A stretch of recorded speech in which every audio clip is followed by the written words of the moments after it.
श्री गणेशाय नमः। ओम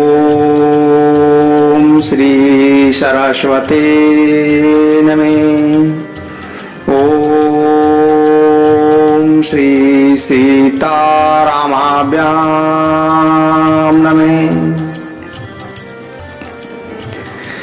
श्री गुरु चरणे सरोज रज निज मनु मुकुरे सुधारी। बरनऊ रघुबर बिमल जसु जो दायक फलचारी। श्री गुरु जी के चरण कमलों की रस से अपने मन रूपी दर्पण को स्वच्छ करके मैं श्री रघुनाथ जी के उस निर्मल यश का वर्णन करता हूं जो धर्म अर्थ काम और मोक्ष को देने वाला है।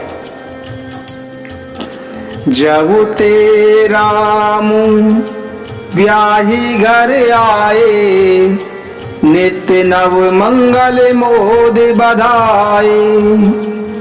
भुवन चारि दश भूधर बारी शुक्रत मेघ बरसहि सुख भारी। जब से प्रभु श्री रामचंद्र जी विवाह करके घर आए तब से अयोध्या में नित्य नए मंगल हो रहे हैं और आनंद के बधावे बज रहे हैं। 14 लोकों रूपी भारी पर्वतों पर पुण्य रूपी मेघ सुख रूपी जल बरसा रहे हैं। रिद्धि सिद्धि और संपत्ति रूपी सुहावनी नदियां उमड़ उमड़ कर अयोध्या रूपी समुद्र में आ मिली हैं। नगर के सभी स्त्री और पुरुष सुंदर जाति के मणि समूह हैं जो सब प्रकार से पवित्र अमूल्य और सुंदर हैं। नगर के ऐश्वर्य का वर्णन नहीं किया जाता। ऐसा लगता है मानो ब्रह्मा जी की कारीगरी इतनी है। समस्त नगरवासी श्री रामचंद्र जी के मुख को देखकर सब प्रकार से सुखी हैं। सब माताएं और सखी सहेलियां अपनी मनोरथ रूपी बेल को फलते हुए देखकर आनंदित हैं। प्रभु श्री रामचंद्र जी के रूप गुण शील और स्वभाव को देखकर सुनकर राजा दशरथ भी अति आनंदित हैं। यह इच्छा सबके हृदय में है और सब महादेव जी से प्रार्थना भी करते रहते हैं और कहते हैं कि राजा अपने जीते जी ही प्रभु श्री रामचंद्र जी को युवराज का पद दे दें। एक समय सब सहित समाजा राज सभा रघुराज विराजा। सकल सुकृत मुहूर्ति नर नाहु राम सुजसु सुनि अति उचाहु। एक बार राजा दशरथ जी संपूर्ण समाज सहित राज्यसभा में बैठे हुए थे। महाराज समस्त पुण्यों की मूर्ति हैं तथा प्रभु श्री रामचंद्र जी का यश सुनकर उन्हें अत्यंत आनंदित हो रहा है। सब राजा उनकी कृपा चाहते हैं और लोकपाल उनके अनुकूल होकर प्रीति करते हैं। पृथ्वी आकाश पाताल तीनों भुवनों में और भूत भविष्य और वर्तमान तीनों कालों में राजा दशरथ जी के समान बड़भागी दूसरा कोई नहीं है। प्रभु श्री रामचंद्र जी जिनके पुत्र हैं उनके लिए जो कुछ भी कहा जाए वह सब थोड़ा है। एक समय राजा ने अपने हाथ में दर्पण लिया और उस दर्पण में अपने मुख को देखा और मुकुट को थोड़ा सीधा किया। तब राजा दशरथ जी ने देखा कि उनके कानों के पास के बाल सफेद हो गए हैं, मानो बुढ़ापा नजदीक आ रहा है। श्री रामचंद्र जी को युवराज पद देकर अपने जीवन और जन्म का लाभ क्यों नहीं ले लेते। हृदय में इस प्रकार का विचार करके राजा दशरथ जी ने शुभ दिन और सुंदर समय में प्रेम से पुलकित शरीर तथा आनंद मग्न से अपना विचार गुरु वशिष्ठ जी के सामने रखा। राजा ने गुरु वशिष्ठ जी से कहा कि हे मुनिराज सुनिए, श्री रामचंद्र सब प्रकार से योग्य हैं और सभी अयोध्यावासी भी प्रभु श्री रामचंद्र जी को सब बहुत प्यार करते हैं। सेवक, मंत्री, नगरवासी तथा हमारे शत्रु मित्र उदासीन सभी को श्री रामचंद्र जी प्राणों से भी समान प्यारे हैं। उनके रूप में आपका आशीर्वाद ही मानो शरीर धारण करके शोभायमान हो रहा हो। राजा दशरथ जी गुरु वशिष्ठ जी कहते हैं कि हे स्वामी, सारे ब्राह्मण परिवार सहित आपके समान ही उन पर स्नेह करते हैं। जो लोग गुरु चरणों की रज को मस्तक पर धारण करते हैं वे समस्त ऐश्वर्य को अपने वश में कर लेते हैं। मेरे समान इसका अनुभव अन्य किसी ने नहीं किया। आपकी पवित्र चरण रज की पूजा करके मैंने सब कुछ पा लिया है।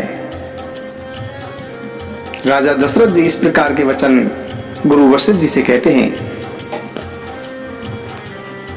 राजा दशरथ जी कहते हैं, अब अभिलाषु एक मन मोरे, पूजहि नाथ अनुग्रह तोरे, मुनि प्रसन्न लकी सहज शनेहु, कहु नरेश रजाय सुदेहु।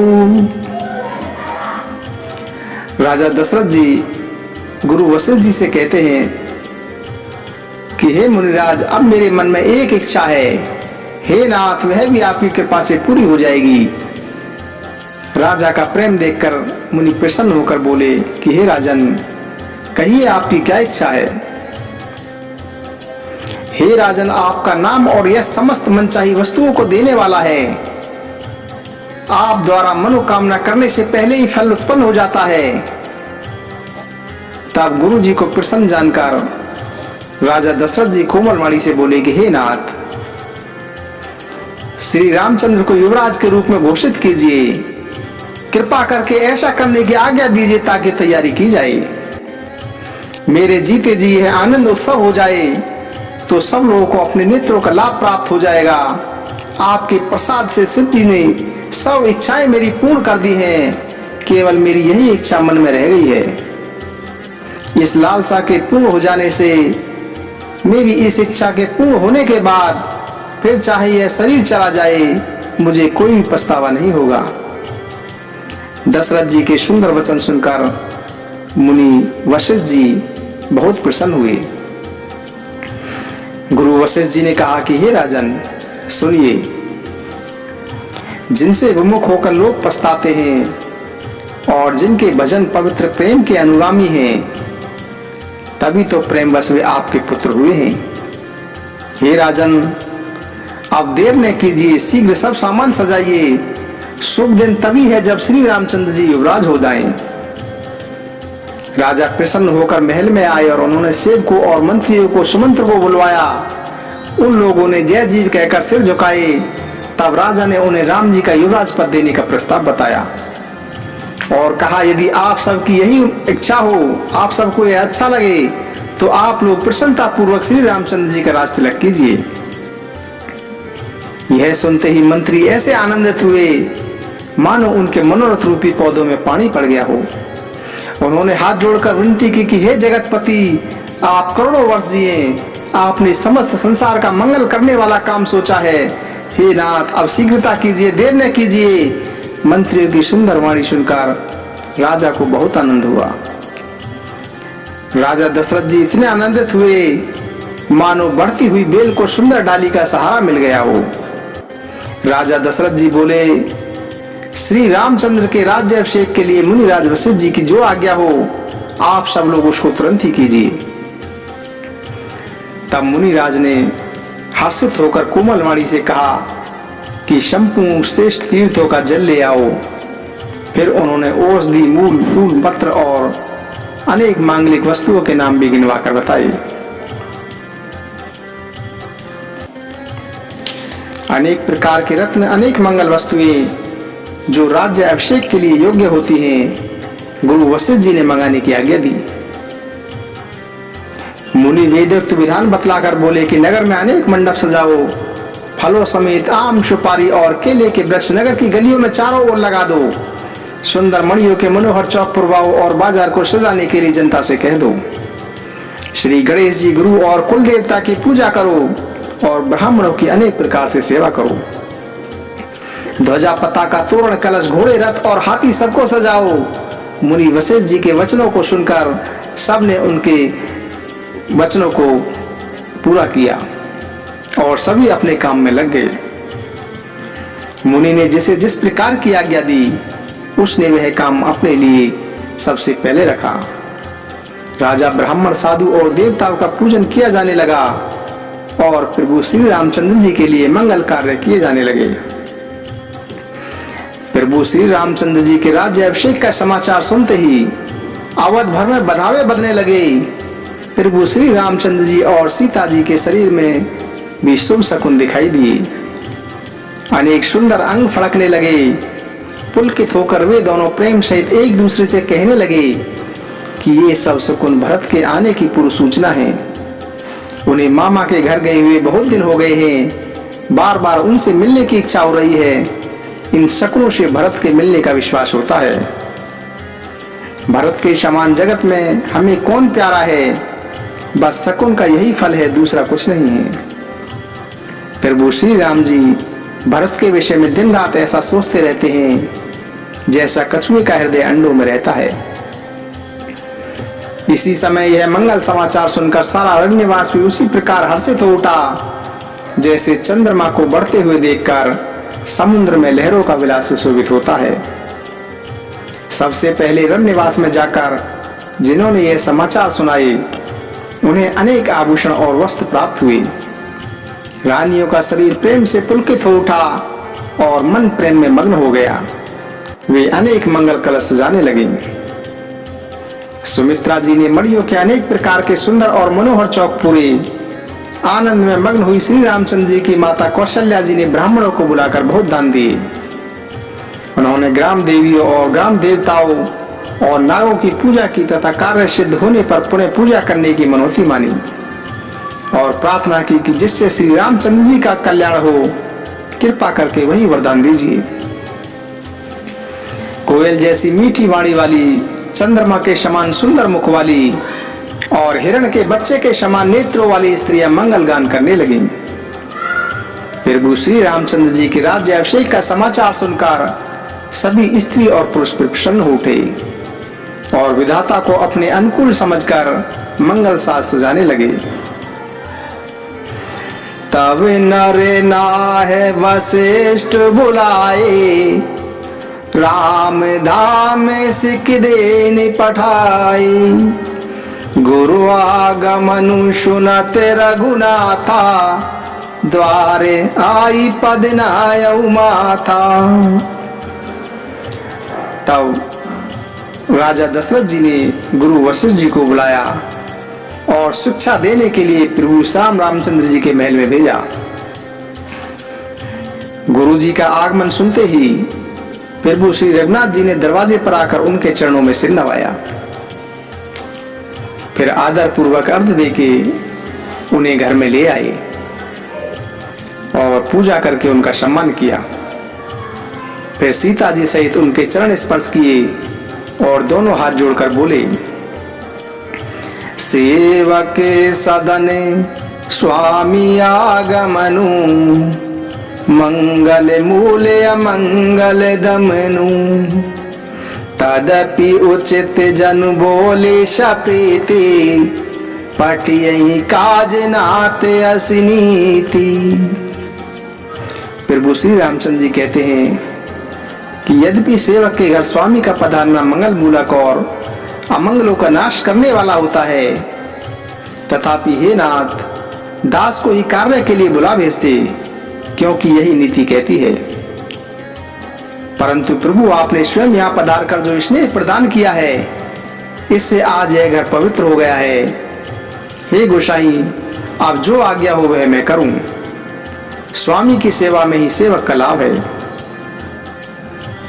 प्रभु श्री रामचंद्र जी के इस प्रकार प्रेम से भरे हुए वचन सुनकर मुनि वशिष्ठ जी ने उनकी प्रसन्नता करते हुए कहा कि हे राम, आप ऐसा क्यों न कहें, आप तो सूर्य वंश के भूषण हैं।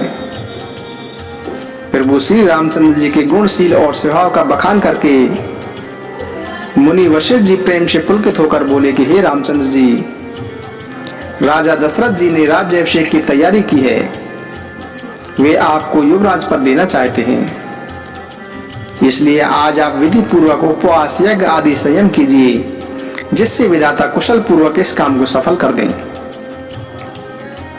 गुरुजी तो शिक्षा देकर राजा दशरथ के पास चले गए, लेकिन प्रभु श्री रामचंद्र जी के हृदय में इस बात का खेद हुआ कि जन में एक संग सब भाई, भोजन सेन के लड़काई, कारण भेद उपबीत बिहा, संग संग सब भय उचाहा।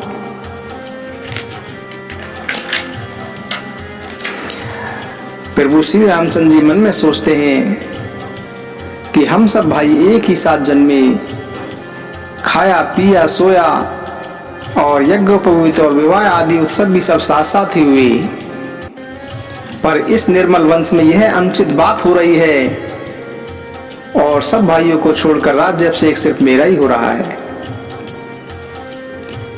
तुलसीदास जी कहते हैं कि प्रभु श्री रामचंद्र जी का यह प्रेमपूर्ण पश्चाताप भक्तों के मन में कुटिलता का हरण कर लेगा। उसी समय प्रेम और आनंद में मग्न लक्ष्मण जी आए, तब प्रभु श्री रामचंद्र जी ने प्रिय वचन कहकर उनका सम्मान किया। अनेक प्रकार के बाजे बज रहे हैं, नगर के आनंद का तो वर्णन नहीं किया जा सकता। सब लोग भरत जी का आगमन मना रहे हैं और कह रहे हैं कि वे शीघ्र ही आकर राज्याभिषेक का उत्सव देखेंगे। बाजार, रास्ते, घर गली और चबूतरों पर यहाँ वहाँ स्त्रियां आपस में कह रही हैं कि कल वह शुभ लग्न कब है, जब विधाता हमारी अभिलाषा पूरी करेंगे, जब सीता जी सहित प्रभु श्री रामचंद्र जी स्वर्ण सिंहासन पर विराजेंगे और हमारी मनोकामना पूरी होगी। इधर तो सब यह कह रहे हैं कि कल कब होगा, उधर कुचक्री देवता विघ्न की सोच रहे हैं। उन्होंने अवध के बदावे अच्छे नहीं लगते, देवताओं को अवध के बदावे अच्छे नहीं लग रहे हैं। जैसे चोर की चांदनी रात अच्छी नहीं लगती, जैसे चोर को चांदनी रात अच्छी नहीं लगती, सरस्वती जी को बुलाकर देवता विनय करते हैं और कहते हैं, बार बार सरस्वती जी के पैरों में गिरकर कह रहे हैं कि हे माता, हमारी विपत्ति को देखकर आज वही कीजिए जिससे प्रभु श्री रामचंद्र जी राज्य को त्याग कर वन को चले जाएं और देवताओं के समस्त कार्य सिद्ध हों। देवताओं की विनती सुनकर सरस्वती जी खड़ी खड़ी पछता रही हैं कि मैं तो कमल वन के लिए हेमंत ऋतु की रात बन गई हूं। उन्हें इस प्रकार पश्चाताप करते हुए देखकर देवता फिर विनय करके कहने लगे कि हे माता, इसमें आपको तनिक भी दोष नहीं लगेगा, क्योंकि प्रभु श्री रघुनाथ जी तो विषाद और हर्ष होता ही नहीं है। आप तो श्री राम जी के प्रभाव को जानती ही हैं। जीव अपने कर्मवशी सुख दुख का भागी होता है, अतः देवताओं के हित के लिए आप अयोध्या जाइए। देवताओं के बार बार चरण पकड़ने पर सरस्वती जी संकोच में पड़ गईं। तब वह यह विचार करके देवताओं का निवास तो ऊंचा है, पर देखो इनकी करनी कितनी नीची है। ये देवता लोग दूसरे का ऐश्वर्य नहीं देख सकते, और इस प्रकार वह मन में सोचकर चल दी और आगे काम का विचार करके सरस्वती जी हृदय में हर्षित होकर अयोध्यापुरी जा पहुंची, मानो अशय दुख देने वाली कोई ग्रह दशा आई हो। मंथरा नाम की कैकेयी की एक मंद बुद्धि दासी को अपयश की पिटारी बनाकर सरस्वती जी उसकी बुद्धि फेर कर चली गईं। मंथरा ने देखा कि सारा नगर सजा हुआ है, सुंदर मंगल में बधावे बज रहे हैं। उसने लोगों से पूछा कि यह कैसा उत्सव है। उनसे श्री रामचंद्र जी के राज तिलक की बात सुनते ही उसका हृदय जल उठा। वह दुबुद्धि दासी मंत्रा विचार करने लगी किस प्रकार से इस काम को रात ही रात में बिगाड़ा जाए।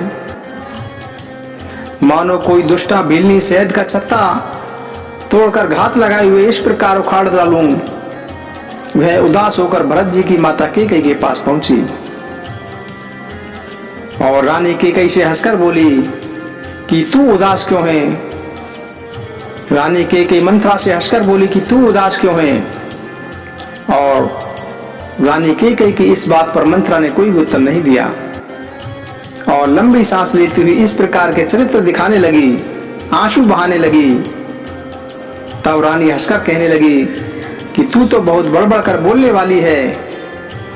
मेरा मन कहता है कि लक्ष्मण ने जरूर तुझे कोई दंड दिया है, लेकिन वह इस पर भी कुछ नहीं बोली और ऐसे लंबी सांस लेती रही जैसे मानो कोई काली नागिन फुसकार मार रही हो। तब रानी कैकेयी ने डरकर पूछा कि अरे मंत्रा, तू बोलती क्यों नहीं है? श्री रामचंद्र, राजा लक्ष्मण, भरत और शत्रुघ्न सब कुशल से तो हैं। यह सुनकर मंत्रा के हृदय में बड़ी पीड़ा हुई। तब मंत्रा बोली कि हे माई, हमें कोई क्यों दंड देगा और किसके बल पर मैं बढ़ चढ़कर बोलूंगी? राम को छोड़कर आज किसकी कुशल है जिन्हें अयोध्या में युवराज बनाया जा रहा है? आज कौशल्या को विधाता बहुत ही अनुकूल हुए हैं। उनका हृदय तो गर्व से फूला नहीं समा रहा होगा। तुम स्वयं जाकर सब कुछ क्यों नहीं देख लेती हो, जिसे देखकर मेरा मन बहुत दुखी हो रहा है। तुम्हारा पुत्र भरत प्रदेश में है और मैं तुम्हें कुछ भी परवाह नहीं है। जानती हो स्वामी हमारे वश में है। तुम्हें तो सिर्फ पलंग पर पड़े पड़े नींद लेना ही अच्छा लगता है। राजा की कपट भरी चतुराई तुम्हें समझ नहीं आ रही है। मंत्रा के इस प्रकार के वचन सुनकर, परंतु उसे मन की मैली जानकर रानी कैकेयी उसको डांट कर कहती है कि अब तो चुप हो जा और इधर उधर की फालतू की बातें मत कर, वरना मैं तेरी जीभ निकलवा लूंगी। काने, लंगड़े और कुबड़ों को कटेल और कुचाली जानना चाहिए, उनमें भी स्त्री और विशेषकर दासी। इस प्रकार कहकर भरत जी की माता कैकेयी मुस्कुरा दी। फिर कैकेयी बोली कि हे मंत्रा, तूने शिक्षा के लिए यह बात कही है, तुझे मैंने शिक्षा के लिए यह बात कही है। मुझे तुझ पर स्वप्न में भी क्रोध नहीं है। मंगलदायक शुभ दिन तो वही होगा जब श्री राम का राज्य तिलक होगा। बड़ा भाई स्वामी होता है और छोटा भाई सेवक होता है। यह सूर्य वंश की रीति है। यदि सचमुच कल श्री राम का राज तिलक है तो हे सखी, तेरे मन को जो अच्छा लगे वही वस्तु मांग ले, मैं तुझे प्रसन्नता पूर्वक दे दूंगी। राम को सब माताएं कौशल्या के समान ही प्यारी हैं। मुझ पर तो विशेष प्रेम करते हैं। मैंने उनकी प्रीति की परीक्षा करके देख लिया है।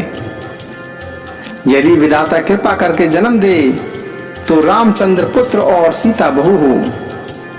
राम मुझे प्राणों से भी अधिक प्रिय हैं। उनके तिलक की बात सुनकर तुझे दुख क्यों हो रहा है? तुझे भरत की सौगंध है, छल कपट छोड़कर सच सच बता, तू हर्ष के समय में विषाद क्यों कर रही है? मुझे इसका कारण बता। इस पर मंत्रा बोली, सारी आशाएं तो एक ही बार कहने से पूरी हो गई हैं। अब तो दूसरी जीभ लगाकर ही मुझे कुछ कहना पड़ेगा। मेरा कपाल अभागा है, फोड़ने योग्य है। आपने जो इस प्रकार कहा, जो अच्छी बात कहने पर भी आपको दुख होता है। जो झूठी सच्ची बातें कहते हैं वो ही तुम्हें प्रिय लगते हैं और मैं तुम्हें कड़वी लगती हूँ। अब मैं भी मुंह देखी ही कहा करूंगी और नहीं तो मैं सदा चुप ही रहा करूंगी। विधाता ने मुझे कुरूप बनाकर मुझे परवश कर दिया है। जो बोया है वही काटती हूँ और जो दिया है वही प्राप्त करती हूँ। कोई भी राजा हो, कोई भी सेवक हो, मुझे उससे क्या लेना। मैं तो आज भी दासी हूँ, कल भी दासी ही रहूंगी। मैं कोई रानी तो बन नहीं जाऊंगी। हमारा स्वभाव ही जलने योग्य है, क्योंकि तुम्हारा अहित मुझसे देखा नहीं जाता। मंत्रा कहती है कि हे रानी, तुम्हारा अहित मुझसे देखा नहीं जाता, इसलिए कुछ मैंने कहा था, किंतु हमसे भूल हो गई और अब मुझे क्षमा करें। अब मैं आपसे कुछ भी नहीं कहूंगी। स्तरमती स्त्री और देवताओं के वशीभूत होने के कारण कपट भरे प्रिय वचनों को सुनकर राजा केकई ने मंथरा को बैरी नहीं बल्कि अपनी सहोद मानकर, अपना हितैषी मानकर उसका विश्वास कर लिया। और बार बार केकई रानी उससे आदर पूर्वक पूछने लगी कि मानो भिलनी के गाने से हिरनी मोती हो जाती है। होनहार के अनुसार बुद्धि फिर गई और दासी अपना दाव लगाकर प्रसन्न हो गई। तुम पूछती हो परंतु मुझे कहते हुए डर लगता है, क्योंकि तुम पहले ही मुझे घरफोड़ी कहती हो। मंथरा रानी केकई से इस प्रकार कहती हैं कि तुम मुझे पहले ही घरफोड़ी कह चुकी हो। अनेक प्रकार से छल गढ़कर अपना विश्वास जमाकर तब अयोध्या की शनि को 7.5 वर्ष की दशारूपी मंत्रा कहने लगी कि हे रानी, तुमने जो कहा कि मुझे सीता राम प्रिय है और राम को तुम प्रिय हो, यह बात एकदम सच्ची है। परंतु यह बात पहले थी, अब नहीं है। अब दिन बीत गए हैं। समय फिर जाने पर मित्र शत्रु हो जाते हैं और शत्रु मित्र भी हो जाते हैं। सूर्य कमल कुल का पालन करने वाला है, पर बिना जल के वही सूर्य कमलों को जलाकर भस्म कर देता है। तुम्हारी सौत कौशल्या तुम्हारी जड़ उखाड़ना चाहती है, अतः कुछ उपाय करके इसका कुछ उपाय करो। तुम अपने सुहाग के बल पर कुछ भी विचार नहीं कर रही हो, राजा को अपने वश में समझती हो, परंतु राजा मन के मेले और मुंह के मीठे हैं और आप छल कपट कुछ भी नहीं समझती हो। परंतु राम की माता कौशल्या बड़ी चतुर और बड़ी गंभीर हैं। उन्होंने अवसर प्राप्त करके अपनी बात बना ली है। राजा ने जो भरत को ननिहाल भेज दिया था, उसे आप कौशल्या की ही चतुराई समझिए। कौशल्या समझती है कि सब सौते तो मेरे तरह राजा की सेवा करती ही हैं। सिर्फ एक भरत की मात पति के बल पर गर्व करती है, इसलिए कौशल्या को तुम खटकती रहती हो। किंतु वह चतुर है, इसलिए उसके हृदय में कपट का भाव जाना नहीं जा सकता। वह उसे चतुराई से छिपाए रखती है। राजा का तुम पर विशेष प्रेम है। कौशल्या सौत स्वभाव के कारण उसे देख नहीं सकती, इसीलिए उसने प्रपंच रचकर तथा राजा को अपने वश में करके भरत की अनुपस्थिति में राम के राज तिलक के लिए लग्न का निश्चय करा दिया है। मंत्रा राजा रानी केकई को इस प्रकार की बातें कहती हैं। राम को तिलक हो, यह रघुकुल की रीति के अनुसार उचित ही है। यह बात तो सभी को अच्छी भी लगती है और मुझे तो बहुत अच्छी लगती है, परंतु भविष्य का विचार करके मुझे डर लगता है। देव उलटकर इस फल कौशल्या को ही देंगे। इस प्रकार की कुटिलतापूर्ण करोड़ों बातें गढ़कर मंथरा ने रानी केकई को उल्टा सीधा समझा दिया और सैकड़ों सौतों की कहानियां इस प्रकार कही कि उनका मन विरोध से बढ़ जाए। होनहार के वश केकई के मन में भी विश्वास हो गया और फिर रानी सौगंध दिलाकर पूछने लगी। तब मंथरा बोली, क्या पूछती हो? तुम अब भी नहीं समझी? अपने भले बुरे को तो पशु भी समझ लेते हैं। सामान सजते पूरा बखवाड़ा बीत गया, तुम्हें आज मैंने यह समझा दिया है। मैं तुम्हारे राज्य में खाती पहनती हूँ, इसलिए सच कहने में मुझे कोई भी दोष नहीं है। यदि मैं कुछ झूठ कहूं तो विधाता मुझे दंड दें। यदि कल राम का राज तिलक हो गया तो समझ लेना कि तुम्हारे लिए विधाता ने विपत्ति का बीज बो दिया है। यह बात मैं लकीर खींच कर कहती हूं कि हे रानी, तुम तो अब दूध की मक्खी हो जाओगी। तुम्हें घर से बाहर निकाल दिया जाएगा और पुत्र सहित कौशल्या की चाकरी करोगी, तो ही घर में रह सकोगी, अन्यथा कोई दूसरा उपाय नहीं होगा। कद्रू ने विनीता को दुख दिया था, फिर कौशल्या तुम्हें देगी। भरत जेल की हवा खाएंगे और लक्ष्मण राम के सहायक बनेंगे। मंत्रा की कटु वाणी सुनते ही केकई डरकर सूख गई, कुछ बोल नहीं सकी। उसका शरीर पसीने से नहा गया और वह केले की भांति कांपने लगी। तब मंत्रा ने अपनी जीभ दांतों तले दबा ली कि कहीं भविष्य जानकर केकई के हृदय की गति रुक ना जाए और सारा काम ही बिगड़ जाए। फिर कपट भरी करोड़ों कहानियां सुनाकर उसने रानी को समझाया कि धैर्य धारण करो। कैकई का भाग्य पलट गया और उसे कुचाल भी भली लगने लगी। वह बगुली की हंसी मानकर उसकी सराहना करने लगी। रानी कैकई मंत्रा से बोली, सुन, तेरी बात तो सच है, मेरी दाहिनी आंख में नित्य फड़कती ही रहती है। मैं रात में बुरे सपने भी देखती हूँ, किंतु अज्ञानवश तुझसे कहती नहीं। हे सखी, क्या करूं, मैं तो स्वभाव से ही सरल हूँ, सीधी हूँ। मैं दाया बायां कुछ भी नहीं जानती हूँ। अपनी ओर से तो मैंने आज तक कभी किसी का बुरा नहीं किया, फिर भी न जाने किस पाप के कारण विधाता ने मुझे ऐसे दुख दिया है। मैं भले ही नहर जाकर जीवन बिता दूंगी, पर जीते जी सौत की चाकरी नहीं करूंगी। देव जिसे शत्रु के वश में रखकर जीवित रखता है, उसके लिए तो जीने की अपेक्षा मर जाना ही ठीक है। इस प्रकार रानी कैकई ने अनेक दीन वचन कहे, जिनको सुनकर मंत्रा बोली, तुम अपने मन में दुख मानकर ऐसा क्यों कह रही हो? तुम्हारा सुख सुहाग दिन रात दुगना होगा। जिसने तुम्हारी बुराई चाही है, वही परिणाम स्वरूप फल भी पाएगा। हे स्वामिनी, मैंने जब से यह कुमति सुनी है, तब से मुझे न तो दिन को नींद आती है और न ही भूख लगती है। मैंने ज्योतिषियों से भी पूछा है, तो उन्होंने मुझे गणना करके यही बात बताई है कि भरत ही राजा बनेंगे। हे भामिनी, तुम एक उपाय करो तो मैं बताऊं। इस पर रानी कैकई ने पूछा कि बताओ। मंत्रा कहती है कि हे रानी, राजा तुम्हारे वश में है। कैकई बोली, मैं तेरे कहने से कुएं में भी गिर सकती हूँ, आगे बता मुझे क्या करना है।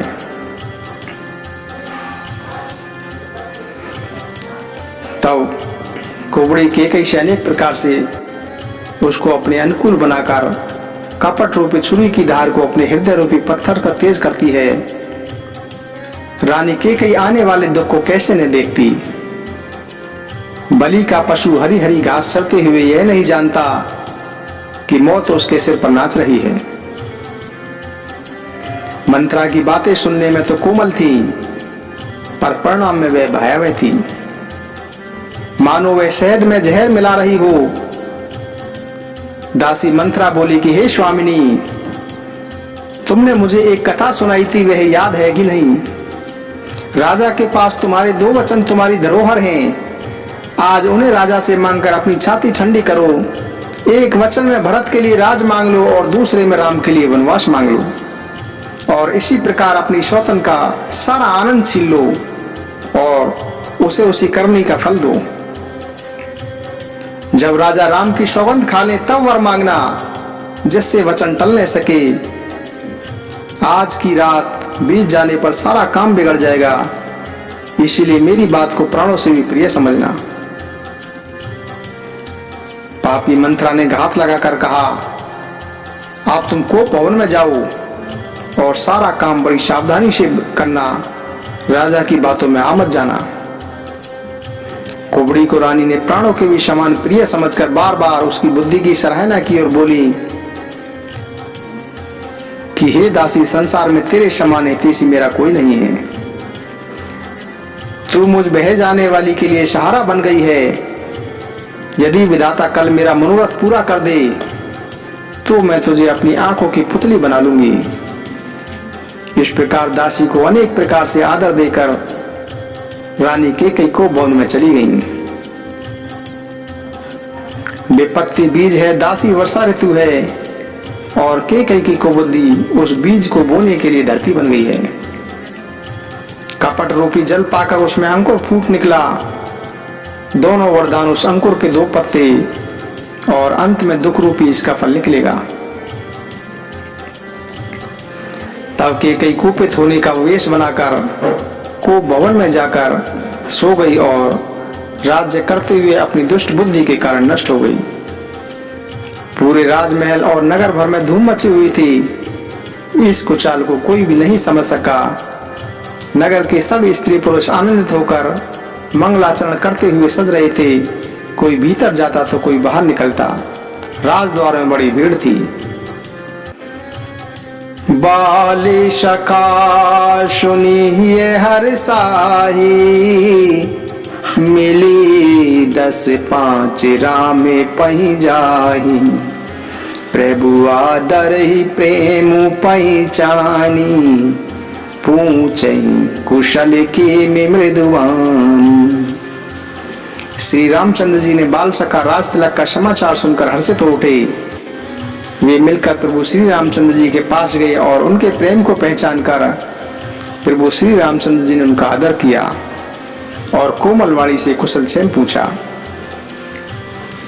अपने प्रिय सखा श्री रामचंद्र जी की आज्ञा पाकर वे आपस में एक दूसरे से प्रशंसा करते हुए अपने अपने घरों को लौट गए और कहने लगे कि संसार में श्री रघुनाथ जी के समान शील और स्नेह का निभाने वाला और कौन है।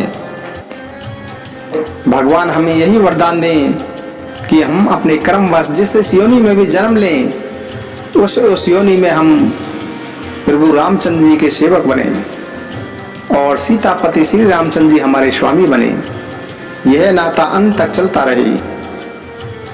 नगर में सबकी यही इच्छा थी, परंतु केकई के हृदय में बड़ी जलन थी।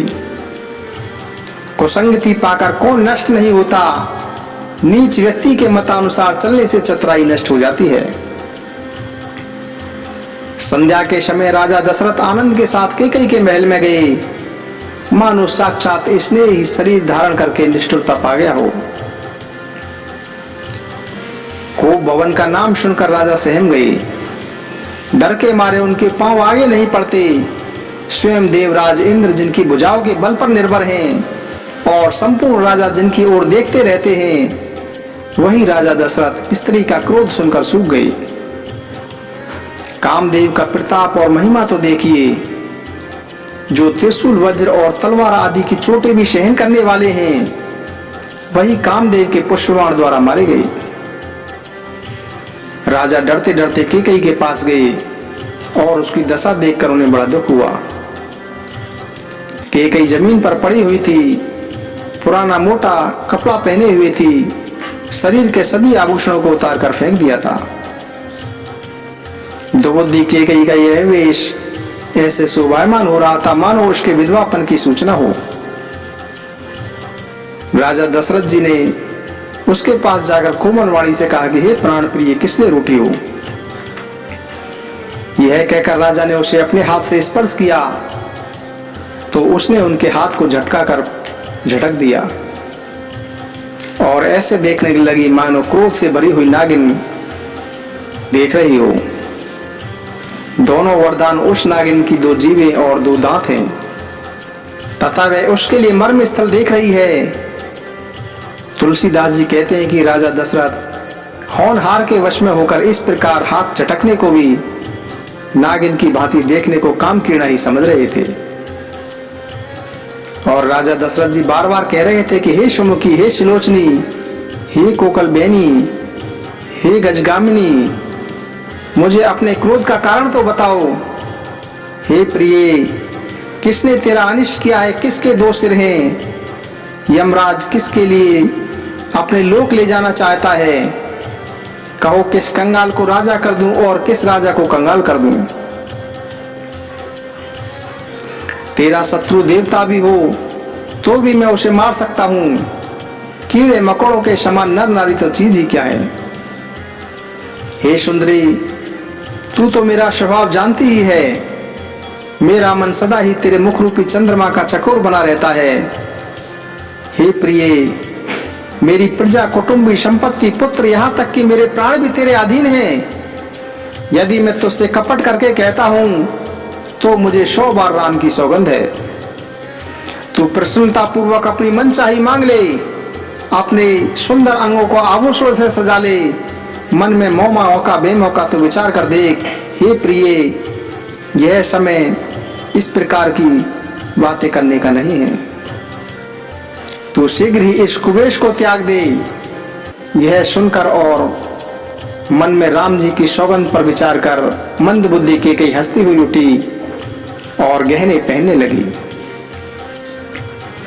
केकई को अपने मन में अनर्थ जानकर राजा दशरथ जी प्रेम से पुलकित होकर कोमल वाणी में बोले कि हे भामिनी, तेरा मन चिता हो गया। नगर में घर घर आनंद के बधावे बज रहे हैं। मैं कल ही राम को युवराज का पद दे रहा हूं, इसलिए तू मंगल साज सजा। यह सुनते ही कैकेयी का कठोर हृदय फटने लगा, मानो कोई पका हुआ फूला छू गया हो। लेकिन इस पीड़ा को भी उसने हंसकर छिपा लिया, क्योंकि चोर की स्त्री प्रकट होकर कुछ नहीं कहती। राजा उसकी चतुराई को नहीं समझ सके, क्योंकि वह कुटिल शिरोमणि मंत्रारूपी गुरु की पढ़ाई हुई थी।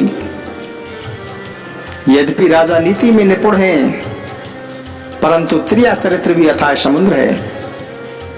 फिर वह कपटयुक्त प्रेम बढ़ाकर नेत्र और मुंह मोड़कर हंसती हुई बोली कि हे प्रियतम, आप मांग मांग तो कहा करते हैं, पर देते लेते कुछ भी नहीं है। आपने 2 वरदान देने को कभी कहा था, और उनमें से आपने आज तक कोई भी एक वरदान नहीं दिया। राजा ने हंसकर कहा कि अब मैं तुम्हारा मर्म समझा। मान करना तुम्हें बहुत प्रिय है। तुमने उन वरों को धरोहर रखकर फिर कभी मांगा ही नहीं, और मेरा भूलने का स्वभाव है। मुझे भी वह प्रसंग कभी याद नहीं रहा। मुझे झूठ मूठ में दोष मत लगाओ। चाहे 2 के बदले तुम 4 वर मांग लो। रघुकुल में सदा से यह रीति चली आई है। रघुकुल रीति सदा चली आई, प्राण जाऊं बरु बचन न जाई। राजा दशरथ जी कहते हैं कि रघुकुल में सदा से यह रीति है कि प्राण भले ही चले जाए पर वचन नहीं जाता। असत्य के समान पापों का समूह भी नहीं है। क्या करोड़ों घुंघचनियां मिलकर भी पहाड़ के समान हो सकती हैं? सत्य ही समस्त उत्तम पुण्यों की जड़ है। यह बात वेद पुराणों में प्रसिद्ध है, और मनु जी ने भी यही कहा है। उस पर मेरे द्वारा श्री राम जी की शपथ मुंह से निकल पड़ी है। श्री रघुनाथ जी मेरे पुण्य और स्नेह की शोभा है। इस प्रकार बात को पक्की करा के कैकेयी हंसकर बोली, मानो उसने बुरे विचारों रूपी दुष्ट पक्षी को छोड़ने के लिए उसकी आंखों की टोपी खोल दी हो। कैकेयी बोली कि हे प्राणनाथ, सुनिए। सुनहु प्राण प्रिय भावत जी का, देहु एक बर भरत टीका। मांगाऊं दूसर बर कर जोरी, पुरे वहु नाथ मनोरथ मोरी। तापस वेश विशेष उदासी, 14 बरस राम बनवासी। सुनी मृदु बचन भूप ही सुकु, शशि कर चुअत बिकल जिमि कोकु। कैकेयी बोली कि हे प्राणनाथ, सुनिए, मेरे मन को भाने वाला एक वर तो भरत को राज तिलक दीजिए, और दूसरा वर मैं हाथ जोड़कर मांगती हूँ, और दूसरे वर में राम को 14 वर्ष तक का वनवास दीजिए। कैकेयी के विनय युक्त वचन सुनकर राजा के हृदय में ऐसा शोक हुआ, मानो चंद्रमा की किरणों के स्पर्श से चकवा विकल हो गया हो। राजा सहम गए, कुछ कहते नहीं बना, मानो वन में बटेर पर बात झपटा हो। राजा का रंग बिल्कुल उड़ गया, मानो ताड़ के पेड़ पर बिजली गिर गई हो। राजा दशरथ जी माथे पर हाथ रखकर दोनों नेत्र बंद करके राजा ऐसे सोचने लगे, मानो साक्षात सोच ही शरीर धारण करके सोच रहा हो। राजा दशरथ जी सोच रहे थे कि मेरा मनोरथ रूपी कल्प वृक्ष फूल चुका था, परंतु कैकेयी ने हथनी की भांति उस जड़ समेत उखाड़ कर उसे नष्ट कर डाला। कैकेयी ने अयोध्या को उजाड़ दिया और विपत्ति की सुदृढ़ नींव डाल दी है। किस अवसर पर क्या हो गया? स्त्री का विश्वास करके मैं वैसे ही मारा गया जैसे योग की सिद्धि रूपी फल मिलते समय अविद्या योगी को नष्ट कर देती है। इस प्रकार राजा मन ही मन खींच रहे हैं राजा का ऐसा हाल देखकर द्रौपदी कैकेयी मन में क्रोधित हुई और बोली, क्या भरत आपके पुत्र नहीं है अथवा मैं आपकी विधायता पत्नी नहीं हूँ, जो मेरा वचन सुनते ही आपको बाण जैसा लग रहा है? तो आप सोच समझकर वचन क्यों नहीं देते हो? उत्तर दीजिए, हाँ कीजिए या ना कर दीजिए। आप तो रघुकुल में सत्य प्रतिज्ञा करने वाले हैं, आप ही वर देने को कहा था, अब नहीं दीजिए, सत्य को छोड़ दीजिए और जगत में अपयश के भागी बनिए। आपने सत्य की सराहना करके वर देने को कहा था, तो क्या यह समझा था कि मैं चबेना ही मांग लूंगी? राजा शिबी, दधीची और बलि ने जो कुछ कहा, शरीर और धन त्याग कर भी उन्होंने उस वचन को निभाया था। उस समय कैकेयी अति कड़वे वचन बोल रही थी, मानो जल पर जले हुए पर नमक छिड़क रही हूं। धर्म की धुरी को धारण करने वाले राजा दशरथ ने धैर्य पूर्वक अपने नेत्र खोले और सिर धुनकर तथा लंबी सांस लेकर कहा कि तूने मेरे लिए ऐसी कठिन परिस्थिति उत्पन्न कर दी है जिससे बच निकलना कठिन हो गया है। प्रचंड क्रोध से जलती हुई कैकेयी उस समय इस प्रकार दिखाई पड़ी, मानो क्रोध रूपी तलवार म्यान से बाहर निकल आई हो। कुबुद्धि इस प्रकार तलवार की मूठ है, निष्ठुरता धार है और मंत्रा रूपी शान उस पर चढ़कर तेज हुई है।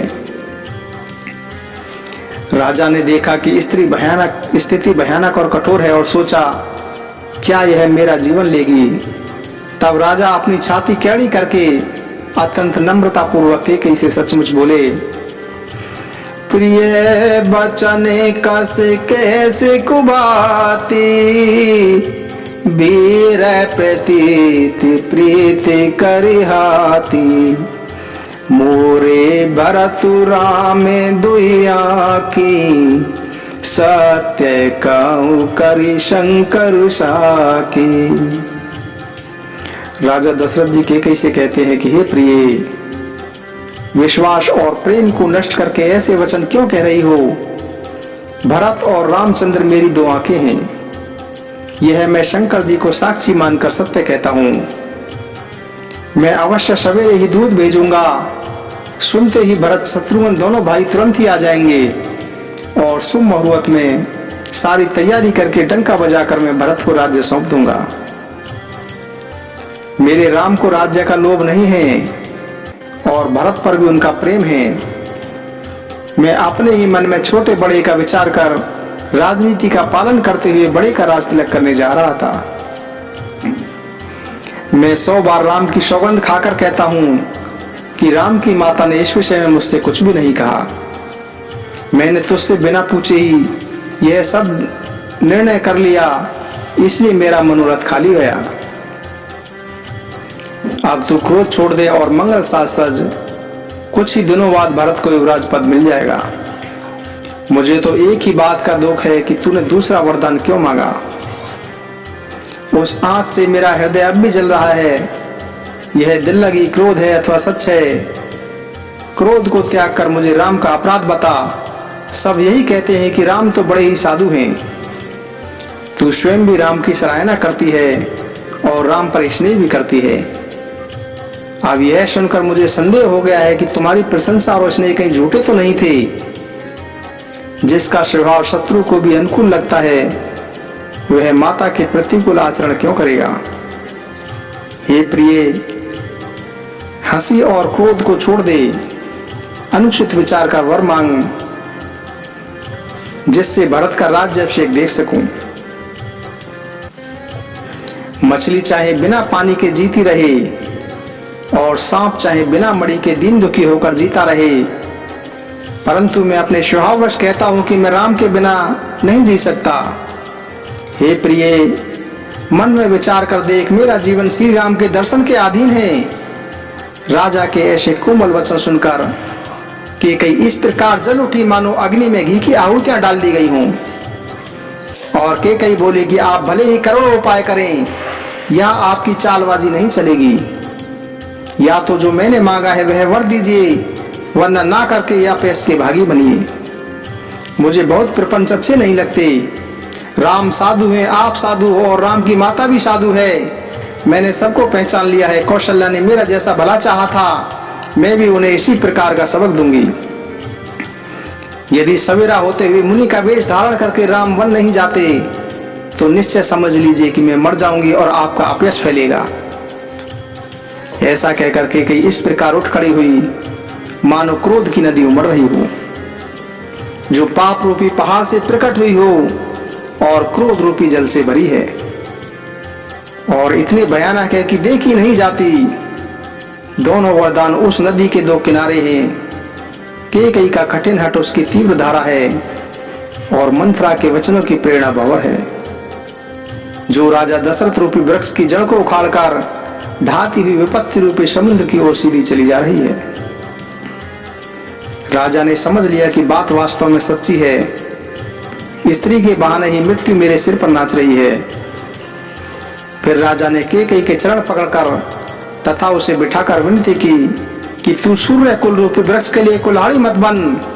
तू मेरा मस्तक मांग ले, मैं तुझे अभी दे दूंगा, पर राम के विरह में मुझे मौत मत दे।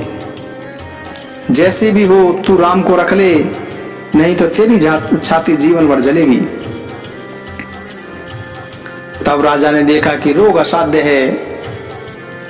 तब वे अत्यंत आर्तपूर्ण वाणी से बोले कि हे राम, हे राम, हे राम, हे रघुनाथ, कहते हुए सिर पीटकर जमीन पर गिर पड़े।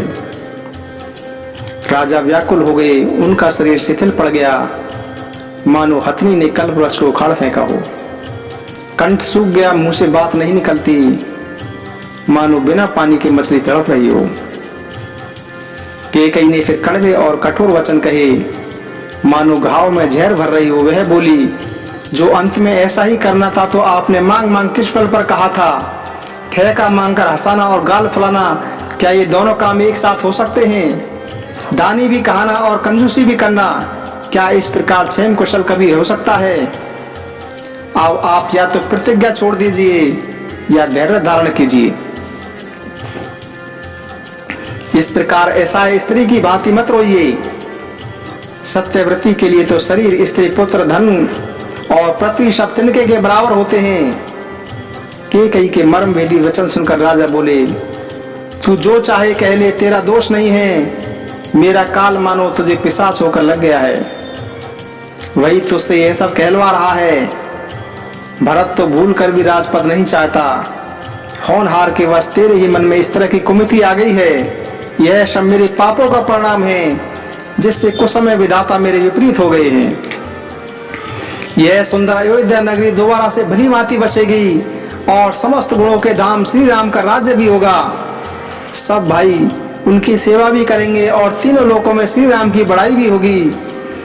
लेकिन हे कुभाग्नि, तेरा कलंक और मेरा पश्चाताप मरने के बाद भी नहीं मिटेगा। यह किसी प्रकार नहीं जाएगा। अब तुझे जो अच्छा लगे वही कर, मेरे सामने से हट जा, मुझे अपना मुंह मत दिखा। फिर मैं हाथ जोड़कर कहता हूँ कि जब तक मैं जीता रहूं तब तक फिर मुझसे बात मत करना। अरे अभाग्नि, अंत में तू पछताएगी, जो तू तात के लिए गाय को मार रही है। अनेक प्रकार से समझाकर और यह कहकर कि तो क्यों सर्वनाश कर रही है, राजा दशरथ पृथ्वी पर गिर पड़े। लेकिन कपट करने में चतुर कैकेयी कुछ बोली नहीं, मानो शमशान में बैठकर कोई प्रेत मंत्र सिद्धि कर रहा हो। राजा राम राम रट रहे थे, इतने व्याकुल थे जैसे कोई पंछी पंख के बिना बेहाल हो रहा हो। वे अपने हृदय में मना रहे थे कि सवेरा ही ना हो, कोई भी श्री रामचंद्र से यह बात ना कहे। हे रघुकुल के गुरु सूर्य भगवान, आप उदय ना हो। अयोध्या को बेहाल देखकर आपके हृदय में बड़ी पीड़ा होगी। राजा की प्रीति और कैकेयी की निष्ठुरता दोनों को ही ब्रह्मा ने बनाया है। विलाप करते करते ही राजा को सवेरा हो गया। राजद्वार पर वीणा वांशी और शंख ध्वनि होने लगी। भाट लोग विद्रावली पढ़ रहे थे और गवैये गुणगान कर रहे थे, परंतु राजा को वे बाण जैसे लग रहे थे। राजा को ये सब मंगल साज उसी प्रकार नहीं सुहा रहे थे जैसे पति के साथ सती होने वाली स्त्री को आभूषण नहीं सुहाते। फिर वो श्री रामचंद्र जी के दर्शन की लालसा और उत्साह के कारण उस रात किसी को भी नींद नहीं आई। राजद्वार पर मंत्रियों और सेवकों की भारी भीड़ लगी हुई थी। वे सब सूर्य को उदय हुए देखकर कहने लगे कि ऐसा कौन सा विशेष कारण है कि महाराजा दशरथ जी अभी तक नहीं जागे। राजा नित्य ही रात के पिछले पहर ही जाग जाया करते थे, किंतु आज हमें बड़ा आश्चर्य हो रहा है। हे सुमंत्र, तुम जाओ और जाकर राजा को जगाओ ताकि उनकी आज्ञा पाकर आगे के कार्य प्रारंभ किए जाएं। तब सुमंत्र राजमहल में गए, पर महल को देखकर वे ऐसे डर गए मानो वह दौड़कर काट खाएगा। उनसे उसकी दशा को देखा नहीं गया, मानो विपत्ति और विषाद वहां डेरा डाले पड़े हों। पूछने पर कोई उत्तर नहीं देता। वे उस महल में गए जहां राजा और कैकेयी थे। सुमंत्र ने जय जीव कहकर राजा दशरथ को सिर नवाया और बैठ गए। राजा दशरथ जी की दशा देखते ही सुमंत्र जी सूख गए। सुमंत्र जी देखते हैं कि राजा व्याकुल थे, उनके चेहरे का रंग फीका पड़ गया था। वे जमीन पर ऐसे पड़े हुए थे मानो कमल जड़ से उखड़कर मुरझाया हुआ हो। मंत्री मारे डर के कुछ पूछ नहीं सके। तब कैकेयी बोली, राजा को रात भर नींद नहीं आई, इसका कारण परमात्मा ही जाने। इन्होंने राम राम रटकर सवेरा कर दिया, परंतु इसका भेद कुछ नहीं बताते। कैकेयी सुमंत्र जी को कहती है कि तुम जल्दी ही जाओ और राम को बुला लाओ, तब आकर समाचार पूछना। राजा का मंतव्य जानकर सुमंत्र जी चले। वे समझ गए कि यह रानी की कोई चाल है। सुमंत्र जी व्याकुल थे, रास्ते पर आगे नहीं बढ़ा जाता। सोचने लगे कि राम जी को बुलाकर राजा क्या कहेंगे। फिर किसी प्रकार हृदय में धीरज धरकर वे द्वार पर गए। सब लोग सुमंत्र जी को उदास देखकर पूछने लगे। तब सब लोगों को समझा बुझाकर सुमंत्र जी वहां गए जहां प्रभु श्री रामचंद्र जी थे। श्री रामचंद्र जी ने सुमंत्र को आते हुए देखा तो पिता के समान समझकर उनका आदर किया। प्रभु श्री रामचंद्र जी को देखकर और राजा की आज्ञा सुनाकर वे श्री रामचंद्र जी को अपने साथ महल में लेवा चले। श्री रामचंद्र जी ने मंत्री के साथ जा रहे हैं, यह देखकर लोग जहां तहां विषाद कर रहे हैं। प्रभु श्री रामचंद्र जी ने जाकर देखा तो राजा अत्यंत ही बुरी हालत में पड़े हुए थे। मानो सिंहनी को देखकर कोई बूढ़ा गजराज सहम कर गिर पड़ा हो। राजा के होठ सूखे हुए थे, सारा शरीर जल रहा था, मानो मणि के बिना कोई सांप दुखी हो रहा हो। पास ही क्रोध से भरी हुई कैकेयी को देखा, मानो साक्षात मृत्यु ही बैठी हुई राजा के जीवन की अंतिम घड़ियां गिन रही हो। प्रभु श्री रामचंद्र जी का स्वभाव कोमल और करुणामय है। उन्होंने अपने जीवन में पहली बार यह दुख देखा। इससे पहले कभी उन्होंने दुख सुना भी नहीं था। फिर समय का विचार करके और हृदय में धीरज धरकर उन्होंने मधुर वचनों में माता कैकेयी से पूछा, मोहि कहू मातु ताते दुख कारण, करई जतन जेहि होई निवारण। सुनहु राम सबु कारणे हो, राजहि तुम पर बहुत स्नेहु। प्रभु श्री रामचंद्र जी ने माता कैकेयी से कहा कि हे माता, मुझे पिताजी के दुख का कारण बताओ ताकि जिससे उसका मैं दुख दूर कर सकूं। वही यत्न किया जाए। कैकेयी बोली कि हे राम, सुनो, कारण यही है कि राजा तुमसे बहुत स्नेह करते हैं। इन्होंने मुझे 2 वरदान देने के लिए कहा था। मुझे जो कुछ अच्छा लगा वह मैंने मांग लिया। उससे राजा सोच में पड़ गए हैं, क्योंकि ये तुम्हारा संकोच नहीं छोड़ सकते। इधर तो पुत्र स्नेह है और उधर प्रतिज्ञा है। राजा इसी धर्म संकट में पड़े हैं। यदि तुम कुछ कर सकते हो तो राजा की आज्ञा को शिरोधार्य करो और इनके कठिन क्लेश को मिटाओ। कैकेयी बेधड़क बैठी हुई ऐसी कड़वी बातें कह रही हैं, जिसे सुनकर स्वयं कठोरता भी अत्यंत व्याकुल हो उठी। सूर्य कुल के सूर्य, स्वभाव से आनंद निदान प्रभु श्री रामचंद्र जी मन में मुस्कुराते हुए ऐसे कोमल और सुंदर वचन बोले जो वाणी के भूषण थे। प्रभु श्री रामचंद्र जी बोले, सुनु जननी सोई सूत बड़े भागी, जो पितु मातु बचन अनुरागी। तने मात पितु तोष निहारा, दुर्लभ जननी शकले संसारा। प्रभु श्री रामचंद्र जी बोले कि हे माता, वही पुत्र बड़भागी है जो पिता माता के वचनों का पालन करने वाला है। आज्ञा पालन के द्वारा माता पिता को संतुष्ट करने वाला पुत्र तो सारे संसार में दुर्लभ है। हे माता, वन में तो विशेष रूप से मुनियों का मिलाप होगा, इसमें मेरा सभी प्रकार से कल्याण होगा। फिर पिताजी की आज्ञा और तुम्हारी सम्मति भी तो है। भरत को राज्य मिलेगा, आज विधाता सब प्रकार से मेरे अनुकूल है। यदि ऐसे काम के लिए भी मैं वन को न जाऊं तो मूर्खों के समाज में सबसे पहले मेरी गिनती करनी चाहिए। जो कल्प वृक्ष को छोड़कर अरण्य की सेवा करते हैं और अमृत त्याग कर विष मांगते हैं, हे माता, तुम मन में विचार कर देखो, वे मूर्ख भी ऐसा प्राप्त अवसर कभी न चुकेंगे। प्रभु श्री रामचंद्र जी कहते हैं कि हे माता, महाराज को अत्यंत व्याकुल देखकर मुझे विशेष रूप से एक दुख हो रहा है कि इस छोटी सी बात के लिए पिताजी को इतना भारी दुख हुआ। हे माता, मुझे इस पर विश्वास नहीं होता, क्योंकि महाराज बड़े ही धीर और गुणों के समुद्र हैं। अवश्य ही मुझसे कोई बड़ा अपराध हो गया होगा, जिसके कारण महाराज मुझसे कुछ नहीं कहते। तुझे मेरी सौगंध है माता, तू सच सच कहो। प्रभु श्री रामचंद्र जी के सीधे वचनों को द्रौपदी के कई टेढ़ा ही मान रही थी, क्योंकि जल समान ही होता है, परंतु जोक उसमें टेढ़ी चाल से ही चलती है।